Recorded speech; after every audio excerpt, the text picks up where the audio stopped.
Hello schools. આજે આપણે જોશું અલંકારના QBank.live વેબ પોર્ટલનો ઉપયોગ કરીને કઈ રીતના આપણે અસાઇનમેન્ટ બેઝડ પ્રશ્નપત્ર બનાવી શકીએ છીએ.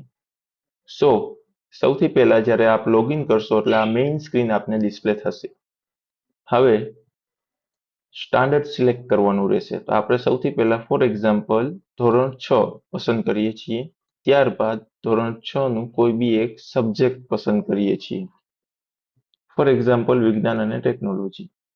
હવે જ્યારે ચેપ્ટરનું લિસ્ટ આવે છે એના એન્ડમાં એટલે કે લાસ્ટમાં અસાઇનમેન્ટના સેક્શન્સ છે. એ અસાઇનમેન્ટનું સેક્શન આપને પસંદ કરવાનું, જેવી રીતના આપણે ચેપ્ટર પસંદ કરીએ છીએ.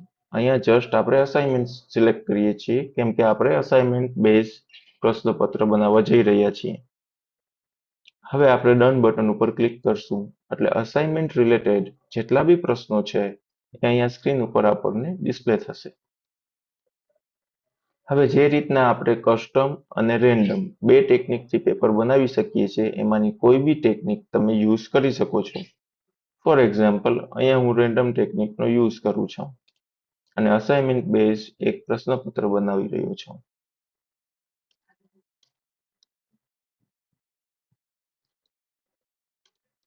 હવે સપોઝ મેં અહીંયા 25 માર્કનું સિલેક્શન કર્યું છે, મતલબ કે 25 માર્કનું પેપર સિલેક્ટ કર્યું છે. હવે હું પેપર બટન ઉપર ક્લિક કરીશ. તો હવે જે આ પેપર તૈયાર થયું છે એ અસાઇનમેન્ટના જે બી પ્રશ્નો છે એના બેઝ ઉપર ક્રિએટ થયેલું છે. તો આવી રીતના આપણે QBank.live પોર્ટલનો ઉપયોગ કરીને અસાઇનમેન્ટ બેઝ પ્રશ્નપત્રો બનાવી શકીએ છીએ. Thank you.